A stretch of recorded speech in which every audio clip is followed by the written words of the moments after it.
Resentment or reflection? The men who are suffering from this male loneliness epidemic predominantly are men who are resentful towards women rather than reflecting why women are walking away from toxicity more than ever before.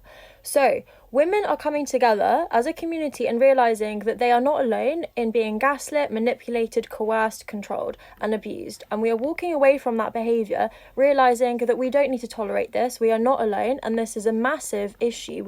The men who are not suffering from the male loneliness epidemic, either they've just never been that type of individual, or they can look at their behaviour from the past, reflect, go to therapy, heal, and not use women as a rehabilitation centre.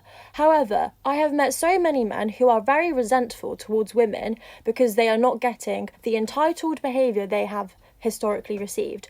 It is earned, not entitled. Connection should be earned, not entitled.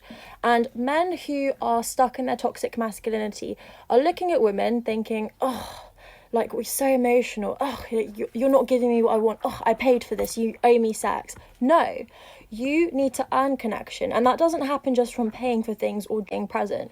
You need to show up emotionally. Women are not your mothers.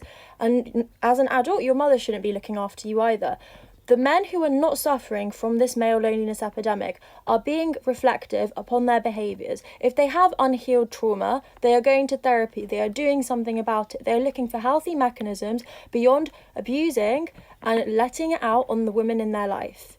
And this is a big part of the problem, that men are not reflecting, they are just being resentful. And I've spoken to a number of men, whether it's through work, through friends, through sports, through anything, that are stuck in this toxic masculinity because they are ashamed that women are walking away from them, not interested in them, because they are not reflecting upon their trauma. They just want to let it out on women and be like, I'm a strong macho man. It doesn't matter how many G's you lift at the gym.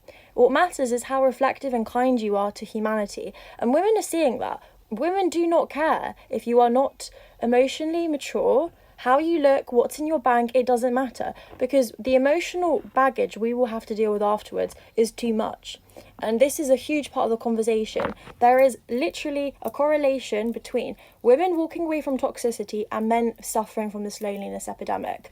I am not taking away from the fact that there are real issues with mental health. I'm a huge advocate for it. But I too stayed in a toxic relationship trying to save a man who should have been looking after himself, going to therapy, refused to go to therapy because he was stuck in his toxic masculinity. And I really don't want women to feel like they need to save men. Men, you need to save yourselves before you go anywhere else. You need to go to therapy. You need to remove the stigma. And I guarantee that if you grow with society, we are letting go of unhealthy habits. And you too need to let go of unhealthy habits in order to grow with society. It's a good thing that we are growing and evolving, not a bad thing. So please let go of resentment and be reflective instead.